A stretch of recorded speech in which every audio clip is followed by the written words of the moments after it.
یہ ہماری صحیح فہم کی کرامت ہے کہ آج صوفی و ملا ملوکیت کے بندے ہیں تمام. یہ بڑی تلخ بات ہے جو اقبال نے کہی ہے، لیکن بہت بڑی تلخ لیکن حقیقت پر مبنی بات ہے. صوفی و ملا ملوکیت کے بندے ہیں تمام. خلافت راشدہ کے بعد جو نظام ہمارا چلا ہے اس میں صوفی و ملا، علماء اور صوفیاء، ان کا نظام کیا تھا؟ ملوکیت کو سپورٹ، ایک نیگیٹو سپورٹ ہے. خانقاہوں میں بیٹھو، اللہ اللہ کیے جاؤ، ضربیں لگائے جاؤ، یہ کیے جاؤ، اپنا تزکیہ کیے جاؤ، مانجھے جاؤ، اپنے آپ کو رگڑے جاؤ رگڑے جاؤ رگڑے جاؤ رگڑے جاؤ، اسی میں زندگی بتا دو، چھوڑ کر اوروں کی خاطر یہ جہان بے ثبات. اب باہر کیا ہو رہا ہے کیا نہیں ہو رہا ہے اسے کوئی غرض نہیں. شیطان ننگا ناچ رہا ہے، ناچے، ہمیں سے کیا غرض.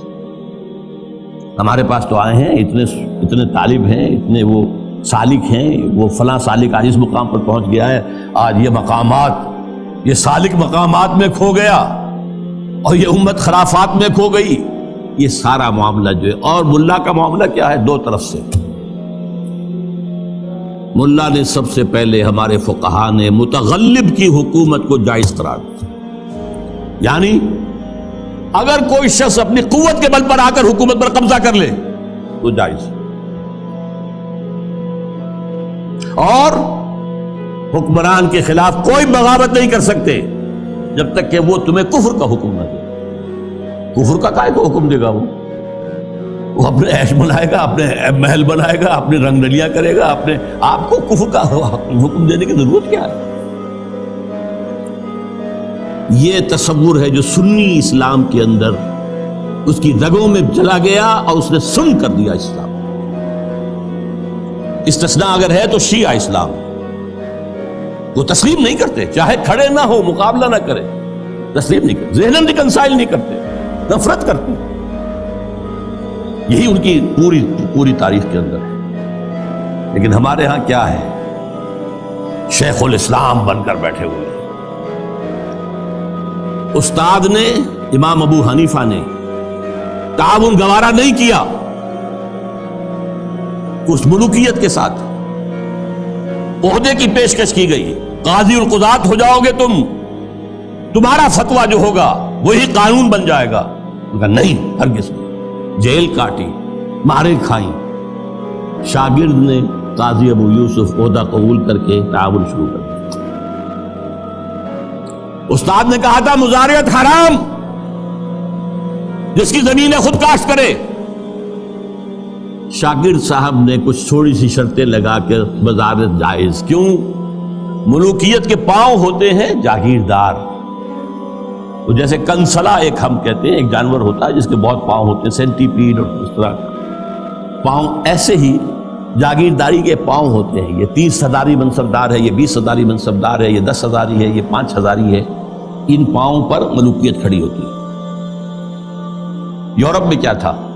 یہی فیوڈلز، بیرنز، لارڈز، ان کے اوپر بادشاہ. لہذا اور آپ نے دے دی بڑی جاگیر، لیکن ایک آدمی کیسے کاشت کرے گا؟ اسے مزارع چاہیے. ابو حنیفہ کہہ رہا ہے حرام ہے، کیسے بات بنے گی؟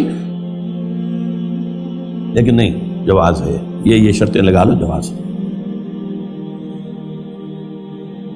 نمبر 3، اس سے بھی زیادہ تلخ، سود کی بھی ایک گنجائش اسلام میں پیدا کرتی. یہ ہماری فقہ، آپ جان لیجئے، فقہ کی بات کر رہا ہوں، کتاب و سنت ہے ہمارا دین اصل. ایتونی بشیء من کتاب اللہ و سنت رسولہ حتی اقول. یہ فقہ دین نہیں ہے. اور نمبر 2، علماء نے علم کلام کی جو بھی بات کی ہے، جو ان چیزوں کو جو بعد الطبیعیاتی مسائل ہیں ان کو بحث کا، نزاع کا جو موضوع بنایا ہے، یہ دونوں چیزیں بھی، وہ اس سے بھی عمل کا جذبہ سرد ہو جاتا ہے. تو یہ پیسیفیکیشن جو ہے، پیسیفائی کر دینا عوام کو، طلب تقدیر ہو جانا. کوئی متغلب ہے تو کوئی بھی ہے، بھائی طاقت والا ہے، آ گیا ہے، اب تو ماننا ہے، اب تو وہی امیر المومنین ہے، اب تو اسی کا حکم ماننا ہے، الا یہ کہ وہ کفر کا حکم دے بس. اور یہ کہ جاگیرداری جو ہے وہ جائز ہے، حالانکہ آپ کے علم میں رہنا چاہیے پہلا مجدد اور مجدد کامل عمر بن عبدالعزیز، انہوں نے صرف 2 کام ہی تو کیے تھے نا، کیا تجدید کی تھی؟ ابھی نہ فرقہ بدت پرستی تھی، نہ فرقہ بندی تھی، نہ علم کلام تھا، نہ شاعرہ تھے، نہ اور لوگ تھے، کوئی بحث تھی ہی نہیں، 2 ہی چیزیں تھیں، ایک موروثی بادشاہت اور دوسرے جاگیریں، 2 ہی تو کام کیے انہوں نے کہا مجھے چونکہ نامینیٹ کیا ہے ایک شخص نے خلیفہ، میں نہیں تیار ہوں اس کو قبول کرنے کے لیے، الا یہ کہ لوگ چاہیں، لوگ کہا ہم چاہتے ہیں، ٹھیک ہے، پہلی کی بات ختم ہو گئی۔ دوسری، انہوں نے منگائی قینچی اور ساری دستاویزات منگوا لی جو جاگیریں دی گئی تھیں ان سے پہلے، اور وہ سب قینچی سے، شریڈر اس وقت تک ایجاد نہیں ہوا تھا، بڑا ورنہ آسان کام ہو جاتا، وہ قینچی سے ساری قطر کر کے پھینک دی، کوئی جاگیر نہیں۔ لیکن اس کے بعد کیا ہوا؟ جاگیرداری بھی آئی، غیر حاضر زمینداری آئی، یہ سارے شیطانی جو ہے چکر سارے کے سارے آ گئے۔ تو فرمایا یہ ہماری سعی پہم کی کرامت ہے کہ آج صوفی و ملا ملوکیت کے بندے ہیں تمام۔ طب مشرق کے لیے موضوع یہی افیون تھی، ورنہ قوالی سے کچھ کم تر نہیں علم کلام۔ قوالی بھی کیا کرتی ہے؟ آپ کے قواعد عملی کو ختم کر کے سر دھنتے رہیے۔ علم کلام بھی یہی کرتا ہے، مسائل، اللہ کی صفات اس کی ذات پر اضافی ہیں یا اس کی ذات کا جز ہیں، صفات حادث ہیں یا قدیم ہیں، اس کائنات کا کیا ہے ربط حادث بالقدیم، یہ کائنات حادث ہے، اللہ کی ذات قدیم ہے، رابطہ کیا ہے ان کا، کیا کنیکشن ہے؟ یہ مسائل جو لا ینحل ہے، یہ اس ماورا اس طبقے سے تعلق ہے ان تمام کا کہ ان کو حل ممکن نہیں۔ قرآن نے حدیث نے ان کو چھیڑا ہی نہیں ہے، اپنی جگہ مسائل ہے، فلسفے میں بحثیں ہوتی ہیں، گفتگویں ہوتی ہیں، لیکن یہ کہ ان کو موضوع بنا لینا، انہی پر بحثیں ہونا،